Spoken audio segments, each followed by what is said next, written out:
All right, hello Trailblazers. So Silver's banner is right around the corner. We have a couple days left until 1.1 drops, and a lot of people, myself included, are on the fence on whether we should pull for her or whether they should skip. Now, I did end up releasing a video right after the 1.1 dev live stream talking about her abilities, use case scenario and stuff like that, but I just want to give my brief thoughts on why I wanted to pull for her in the first place, where my mind is at currently, and what I have plans for in the future. For anyone who is new, I am a Honkai Star Rail content creator, quote unquote, I guess you can say. I do stream over on Twitch and I am free to play, so I can't really get every single character. I can't get Silver, I can't get Locha, Kafka, and Blade, and every single other future character coming out, so I do have to make my mind up on who I want here and now versus who's coming out in the future, and hopefully still be able to provide content for all of you guys to watch and enjoy. So I'm going to tell you guys where I'm standing with Silver,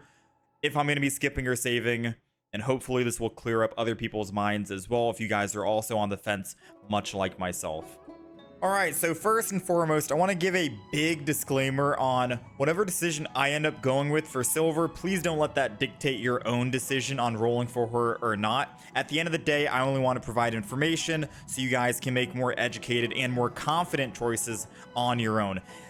Regardless, I believe you should be pulling for characters that you personally enjoy. This is a single player PvE experience at the end of the day, so just keep that in mind with everything I'm about to say. Okay, so with all of that out of the way, I want to give my main reason on why I wanted to pull for Silver in the first place. The biggest selling point for her is because she's a very unique character, and that is with her being able to take a character's combat type. Say, for example, I have Su Shang, a physical hunt character. I can take that physical and apply that weakness onto the enemy if they don't already have physical as a weakness. There are no other characters like that. I don't really see Horioverse releasing another character like this in Honkai Star Rail for a very long time, if they even have released another character much like Silver. So that makes her very unique in that aspect.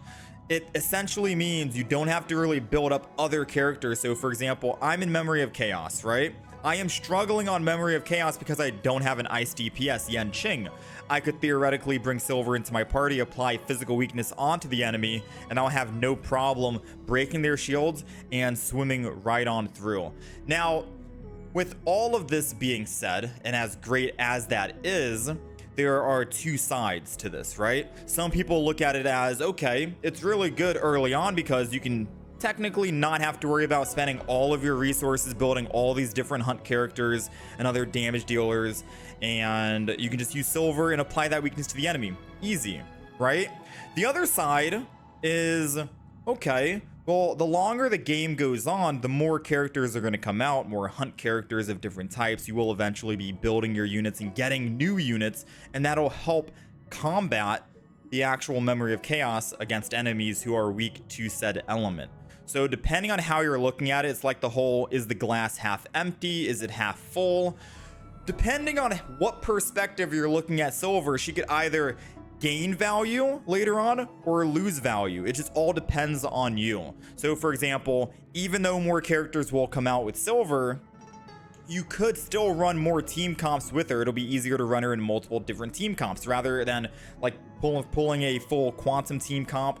We don't have enough quantum characters currently released in the game for her to run in a full quantum team. Maybe you want to run her in a full physical team comp, yeah? So Su Shang, Natasha, and then you have to pick between either Clara or a physical main character. If you didn't get lucky like me and you didn't end up getting a Clara, your team comp at the moment would be physical main character with Su Shang, Natasha, and then Silver. So she does get more value later on, in my opinion, because you're able to run more team comps. But I could also see it from the other side of people saying that she technically loses value later on because you already have more characters coming out. They'll be giving you free characters and you'll be able to just level those up if you so wish. Now, the weakness type being applied to the enemy isn't the only thing that her kit does have. Her ultimate does decrease the enemy's defense by a certain percentage. She also has a talent where every time she attacks, there's a percentage chance, like a 60% base chance, to implant a random bug on the enemy. So that bug can be like reducing their attack, their defense, or their speed by certain percentages. It's more than just the weakness type, but the weakness type for me was the huge selling point that I had on Silver. So Putting that into perspective really quick, and this logic that I'm about to throw out could be applied to literally any future character that releases. So do understand that, right? If you guys are thinking about this and this is your end game content, your goal. My goal in Honkai Star Rail at the moment, after finishing up the story and running through Simulated Universe and finishing that, is Memory of Chaos. Memory of Chaos is after you clear the first 15 stages of Forgotten Halls. It is the stuff that resets every 2 weeks. Now, in Memory of Chaos, you are able to get various rewards like Stellar Jades and credits and other types of XP and resources based off of how many stars you end up getting. Now, currently, I'm only able to get 12 stars out of 30. I could probably push that to 15 out of 30 right before the current reset takes place. You are able to get up to 600 Stellar Jades every 2 weeks, which is essentially 1,200 Stellar Jades every single month, assuming that you're able to 30 star. That means you have to go all the way to floor 10 and get 3 stars on that floor, as well as 3 stars on everything else. So if I wanted to end up pulling for silver for the sole purpose of just clearing Memory of Chaos, since this is kind of the end game content currently in Honkai Star Rail, it would cost, this is worst case scenario I'm going to throw out here, 28,800 Stellar Jades. That's if you end up going 180 wishes. You go 90 wishes, you lose your 50-50, you go another 90, and then you end up getting silver. That would cost you 28,800 Stellar Jades. That is the equivalent of 30 starring Memory of Chaos within 2 whole years. You would have to end up 30 starring for 2 whole years with silver in order to kind of like pay off that fund and justify that. Yes? Now, say for example, you don't go 180 wishes, you only go like 90 wishes, and you ended up winning the 50-50. That's still going to be a whole year worth of level or getting 30 stars on Memory of Chaos in order to pay off that fund. Now, I want to keep reiterating here, this is only if Memory of Chaos is in your line of sight and that's your end game goal at the moment. Currently, that is for me, because this is the only kind of content left in Honkai Star Rail at the moment after completing almost everything else. So I would need to start 30 starring today if I wanted to 30 starring today over the course of a year in order to pay off the funds that I spent on silver if I'm only getting silver just for Memory of Chaos. Now, within that 1 year time cycle, there's going to be new characters that come out, new 5-star characters, 4-star characters they give out for free, stuff like that, etc. And that will help boost you'll be able to level up your account as well. Most people are under leveled fighting the Memory of Chaos. We don't have relics. We're not even level 80 yet, etc. Take all that into mind. Within a year time frame, even if I don't get silver for the sole purpose of applying that weakness onto the enemy like I wanted to, I'll still be able to get multiple units that come out that will help boost my account and help clear the Memory of Chaos. So I just wanted to throw that out there for anyone who else is in the same boat and you're like, yeah, I wanted to get silver because I wanted to clear Memory of Chaos to help progress on MOC to floor 10. Just keep that in mind. The amount of Stellar Jades you're going to be spending and the amount of Stellar Jades you will be earning back in Memory of Chaos for that. Now, this logic could technically apply to pretty much any single character, which is why I firmly believe rolling for characters that you personally enjoy in the game and not just rolling for a character for the sole purpose of trying to clear Memory of Chaos quicker, because even though you will be able to clear it quicker, in the long term, it's still going to cost like a year's worth to pay that back off, if I'm making any sense right now. I'm only using this logic with like Genshin Impact. So Genshin Impact also has something very similar to Memory of Chaos. It's called the Spiral Abyss.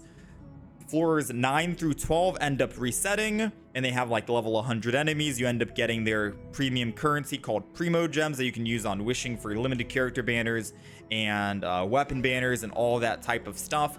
I've been able to actually 36 star that Abyss with only like 4-star characters or the free characters they've handed out. No 5 stars required. So I do firmly believe Honkai Star Rail, within time, at least before a year's worth of time, you will be able to also 30-star Memory of Chaos without worrying about rolling for characters that you might just want to use for that one sole purpose. I believe firmly rolling for characters that you enjoy, like Zila or Jing Yuan or any Blade, any other character that comes out in the future, regardless of any of that, you'll be able to still 30-star the Memory of Chaos. All right, I feel like I've been rambling on for quite a bit now. This video is supposed to be more on the chill side. I just wanted to open my brain and give my thoughts on the whole situation for silver and just explain my thought process in case anyone else was also in the same boat and you're pulling for the same exact reasons as I was going to be pulling for. I'm personally not sure where I still stand at the moment. At the end of the day, like I said, this is your experience. This is a game at the end of the day. Play to have fun. So if you do want to roll for characters, make sure that is the top priority in your eyes, because rolling for just things like Memory of Chaos might end up hurting you in the long run. I've seen way too many people quit gacha games because of that, because they didn't really roll for the characters they wanted to roll for the fun factor, and they rolled for characters that they thought they desperately needed, etc. Stuff like that. As a content creator myself for Honkai Star Rail, I'm not sure where I stand as a free-to-play content creator at that. I do stream over on Twitch every single day. It would be nice to be able to roll for every single character and just show them off for content's sake. But I am in a situation, because of being free to play, I need to try and pick and choose which characters I roll for and which characters I don't roll for, at least in the early game of Honkai Star Rail, because Stellar Jades are limited and they are scarce. So I'm a little halfway in, right? I'm like 20 wishes into the in the banner. So I'm like 60 wishes away from getting my pity for silver. I'll probably do a couple of pulls, right? Like 10, 20, 30 wishes on the day of. See if I end up getting her. If not, it's all good. We get some Dawn Hung Constellations or Eidolons. But I do need to try and decide, right? I can't roll for everyone, so apologies if I am not rolling for your favorite character in Honkai Star Rail. It's gonna happen. It's bound to happen. I do think Silver could be a phenomenal rerun character if I do end up passing on her because of the more character options. But like I said, there are two sides to that. You could look at that as a good potential rerun, or you could look at it as, well, now my account already has all these other characters. I might not want her for the weakness break anymore. I'm going to leave it open-ended for the end of this video. Let me know your thoughts down below. I apologize if this video is long. If you didn't make it to the end of the video, just leave me a comment. Let me know if you guys are rolling or if you guys are skipping. I thank you guys very much for your time in watching this video. Best of luck to any of you guys out there who are wishing for silver when the banner ends up dropping. Join us over on Twitch. Ask us any questions. We are live every day. And I will catch you guys next time.